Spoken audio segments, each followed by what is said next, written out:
पाकिस्तान किस तरीके से देख रहा है इस आम सभा को यूनाइटेड नेशंस की, और आप लोगों की क्या होप्स हैं, क्या चैलेंजेस आपको नजर आते हैं?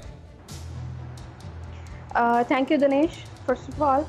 और देखिए आज की ये जो मुलाकात होने जा रही है मोदी और बाइडन की, तो मोदी और बाइडन की मुलाकात दो हारे हुए हुक्मरानों की मुलाकात से ज़्यादा कुछ नहीं है। इस मुलाकात में अफगानिस्तान के महाज पर शिकस्त, खित्ते पर हुक्मरानी के टूटे ख्वाब, अफगानिस्तान में डूबी सरमायाकारी ज़ेर बहस आएगी, सिफारती चालबाजियों पर कुछ गिले शिकवे होंगे, चालाकियों और एक दूसरे के दिए गए धोखों के किस्से, सांझे दुखों का बोझ होगा, नई उम्मीदों के बनने और फिर खित्ते में बढ़ता चाइना, रशिया और पाकिस्तान के रसूख और अपने दामन में पड़ी नाकामी और रुस्वाइयों का अंबार देखकर उन उम्मीदों का टूट जाना होगा। नई साजिशों का जाल बुना जाएगा। दुनिया में मजीद अफरा तफरी, जुल्म, जबर किस तरह फैलाया जाए, भारतीय वजीर आज़म मोदी इस पर मशवरे देगा। बस इससे ज़्यादा इस मुलाकात में कुछ नहीं होगा। रही बात पाकिस्तान की, तो पाकिस्तानी इजलास के दौरान भारत के गैर कानूनी ज़ेर कब्जा जम्मू कश्मीर में इंसानी हुकूक की खिलाफ वर्जियों, अफगानिस्तान को मुस्तहकम करने के इकदाम, इस्लाम के खिलाफ बढ़ते हुए शायद लिखी हुई तकरीर पढ़ रही हैं। तो एक तो मैं आपसे ये गुजारिश करूंगा कि हमारे दरपेश सना, आपको आवाज आ रही है मेरी? की तवज्जो मबजूल कराएगा। सना, आपके जो सेंटिमेंट्स हैं और आपका ओपिनियन है जो, उससे वो आप रख सकती हैं, बिल्कुल कोई दिक्कत नहीं है। लेकिन जब भी किसी देश के राष्ट्राध्यक्ष के लिए आप विशेषण इस्तेमाल करें, संबोधन इस्तेमाल करें, तो वो आदर सूचक होना चाहिए। प्रधानमंत्री करेगा नहीं, हमारे प्रधानमंत्री करेंगे, क्योंकि हम भी ये ख्याल रखते हैं कि जब औपचारिक बातचीत हो रही हो आप सबसे, तो हम पूरे तमीज़ के साथ किसी देश के प्रधानमंत्री या राष्ट्रपति का नाम लें। बहरहाल मैं इसको लेकर मैं आता हूँ।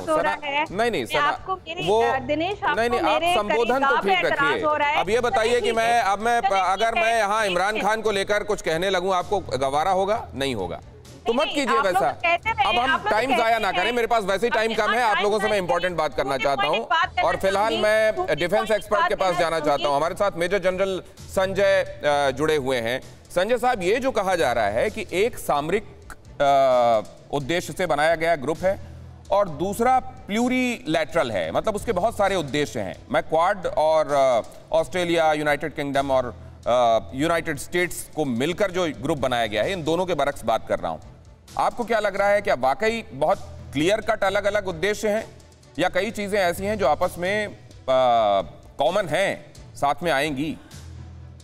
देखिए दिनेश, मेरे को लगता है ये कई चीजें इसमें कॉमन है, और भविष्य में तो मेरे को ये भी लगता है कि ये जो इंडो पैसिफिक रीजन है, जैसे कुछ साल पहले नाटो बहुत टॉप प्रायोरिटी में होता था, अभी इंडो पैसिफिक रीजन में आप देखिएगा, ये कुछ मेरे को लग रहा है, this is my personal feelings, that कुछ एक आध साल के अंदर शायद इस इलाके में, इंडो पैसिफिक इलाके में एक अलायंस बनेगी।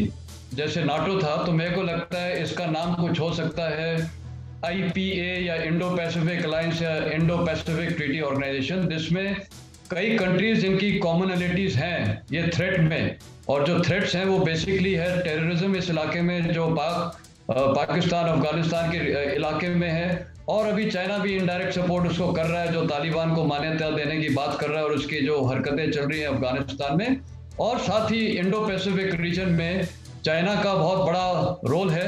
आपको पता है उनके इंडिया के लैंड बॉर्डर्स के साथ उनकी प्रॉब्लम है, अमेरिका को उनके साथ प्रॉब्लम है, Japan, Australia, Philippines, South China Sea में ये सारी चीजें इन्होंने इफेक्ट कर रखी हैं, और वो एक स्ट्रिंग ऑफ पर्ल्स जो पॉलिसी उनकी चल रही है। तो मेरे को लगता है ये अलायंस और बढ़ते रहेंगे। ये छोटे छोटे चीजें अभी बनी हैं, काफी इनमें कॉमनलिटीज हैं, और अब टाइम आ गया है चाइना को कंटेन करना हर लिहाज से, नॉर्थ, साउथ, ईस्ट, वेस्ट से। और इस लिहाज में आप देखिए, चाइना के साथ जो दो मुख्य पार्टनर्स हैं वो नॉर्थ कोरिया है। नॉर्थ कोरिया से हिंदुस्तान को इतनी प्रॉब्लम नहीं है, लेकिन बाकी जो देश हैं, खासकर अमेरिका, उनको काफी तकलीफ है। ये जो इस तरह के हित हैं, अब जैसे ये भी कहा जा रहा है कि क्वाड की बजाय वो वहाँ ऑकस का आना, वो असल में इसलिए हुआ क्योंकि इंडिया का जाहिर है झुकाव रशिया की तरफ भी है, और जापान भी चाइना के साथ अपने संबंध चाहता है, व्यापारिक संबंध चाहता है, और इसको देखते हुए फिर एक अलग ग्रुप बनाने की जरूरत महसूस हुई है। फिक्र आपकी, सोमवार से शुक्रवार